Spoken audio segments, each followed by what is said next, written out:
So then, here's the drama. My metaphysics, let me be perfectly frank with you, are that there is the central self. You can call it God, you can call it anything you like. And it's all of us. It's playing all the parts of all beings whatsoever, everywhere and anywhere. And it's playing the game of hide and seek with itself. It gets lost, it gets involved in the farthest out adventures, but in the end, it always wakes up and comes back to itself. And when you're ready to wake up, you're going to wake up. And if you're not ready, you're going to stay pretending that you're just a little, poor little me. And since you're all here and engaged in this sort of inquiry and listening to this sort of lecture, I assume that you're all on the process of waking up.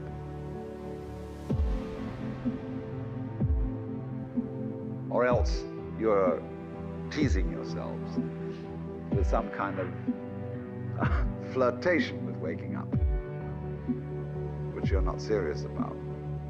But I assume maybe you are, not serious but sincere, that you are ready to wake up. So then, when you're in the way of waking up and finding out who you really are, you meet a character called a guru.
The Hindus say this word, the teacher, the awakener.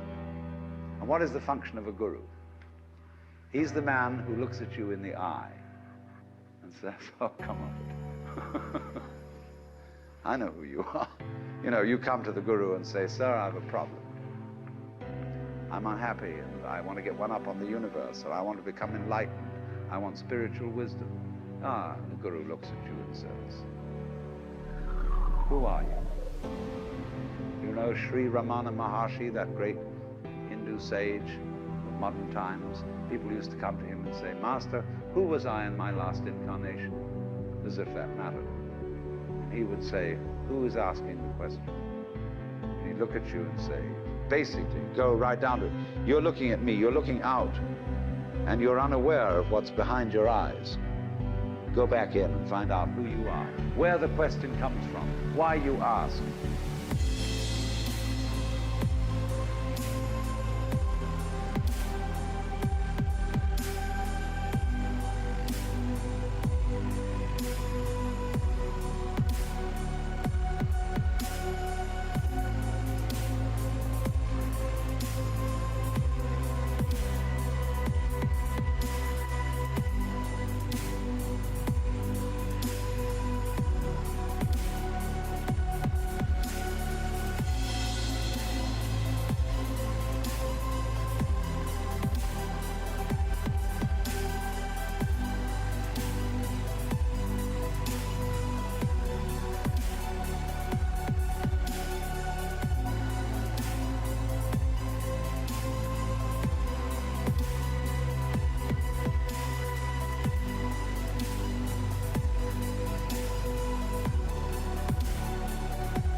And if you've looked at a photograph of that man, I have a gorgeous photograph of him. And you look in those, I walk by it every time I go out of the front door. And I look at those eyes and the humor, lilting laugh that says, oh, come on. Shiva, I recognize you. When you come to my door and you say, I'm so-and-so, I say, ha ha, what a funny way God has come on today.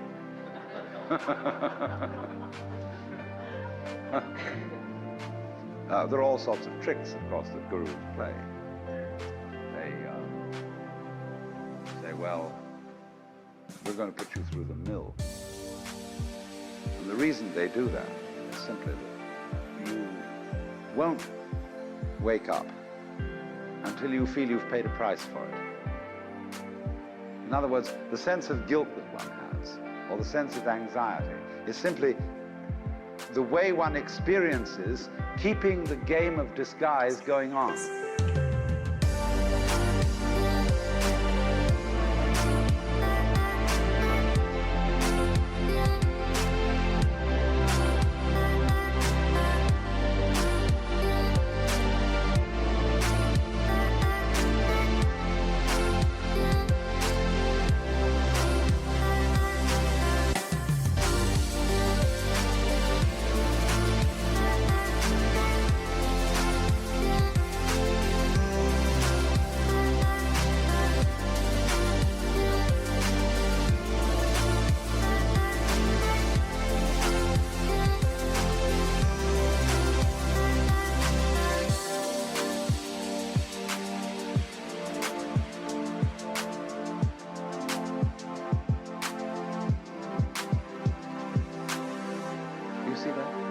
Supposing you say, I feel guilty.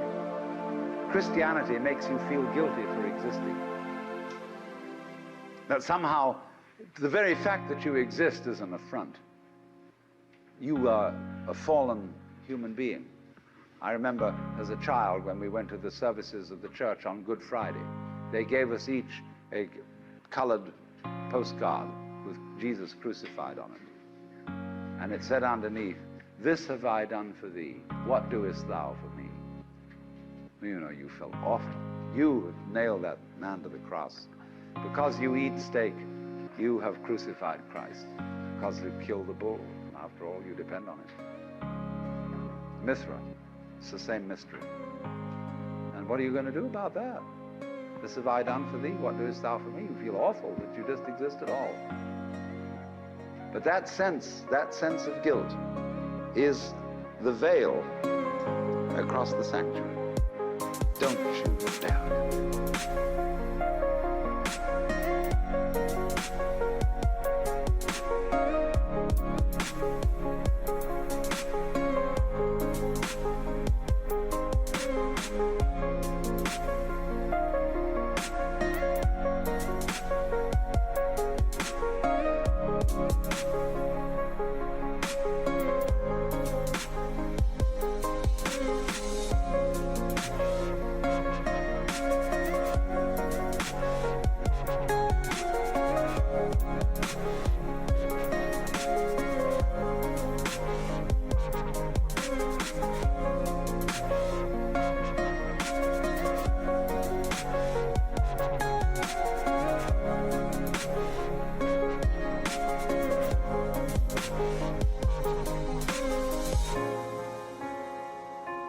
In order to, you know, in all mysteries, when you're going to be initiated, there's somebody saying, don't you come in.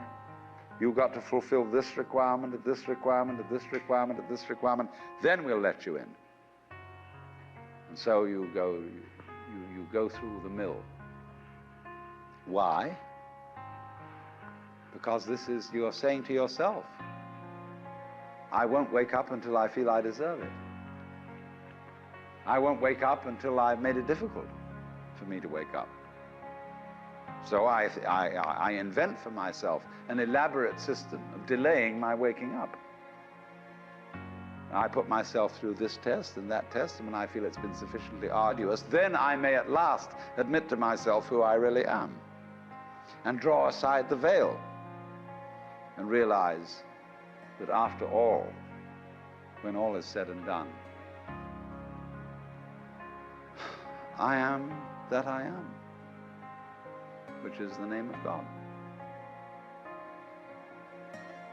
And when it comes to it, that's really rather funny.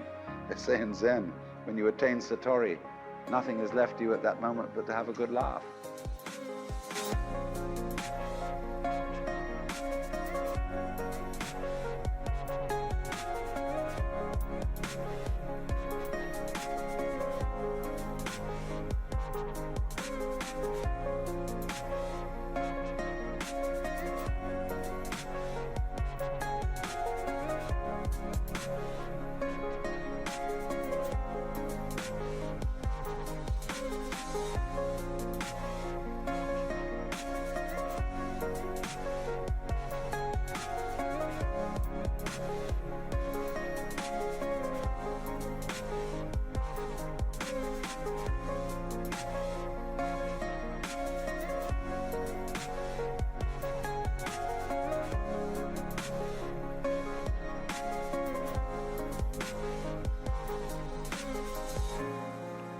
Naturally, all masters, Zen masters, yoga masters, every kind of master, puts up a barrier and says to you,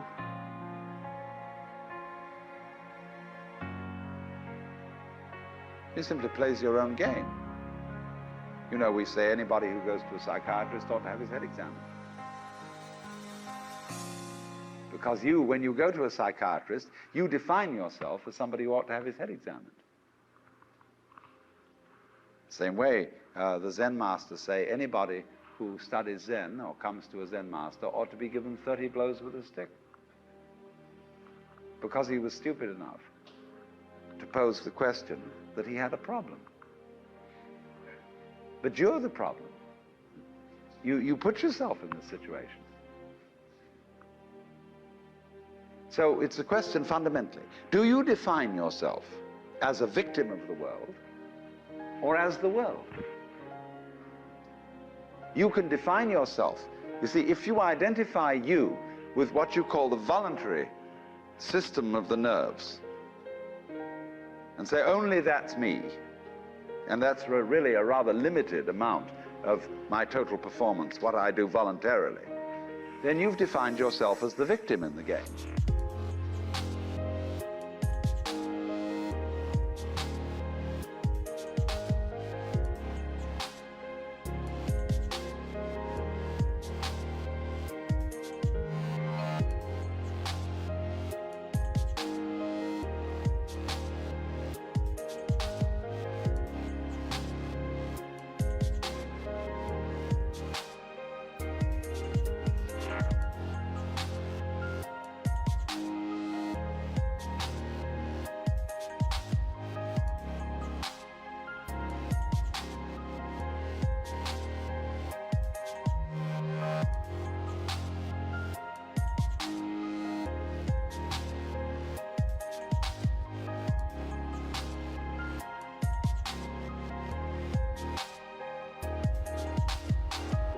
And so you are able to feel that life was a trap. Something else, whether it was God or whether it was fate or whether it was the big mechanism, the system, imposed this on you. And you can say, poor little me. But you can equally well, and with just as much justification, define yourself not only as what you do voluntarily, but also what you do involuntarily. That's you too. Do you beat your heart or don't you? Or does it just happen to you?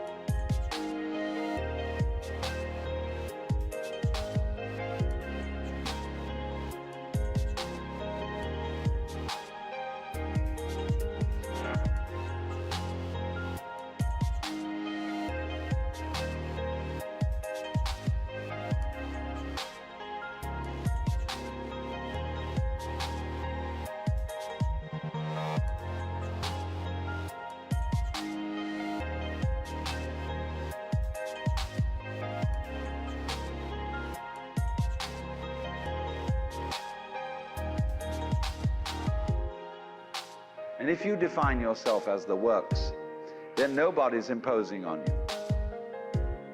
You're not a victim. You're doing it. Because you can't explain how you do it in words, because words are too clumsy. And it takes too long to say.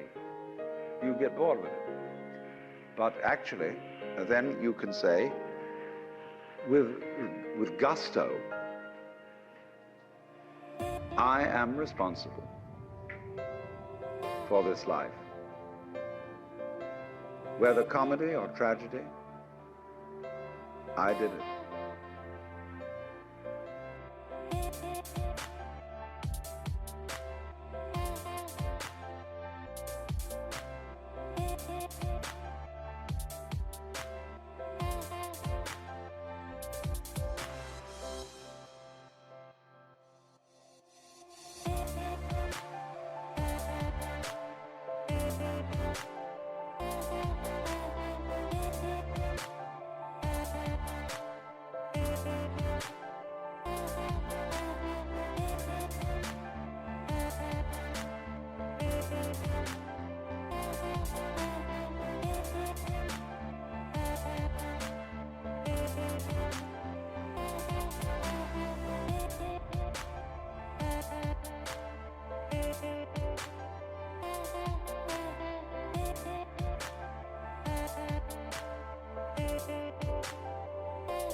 And it seems to me that that is a basis for behavior and going on, which is more fundamentally joyous and profitable and great than defining ourselves as miserable victims or sinners or what have you.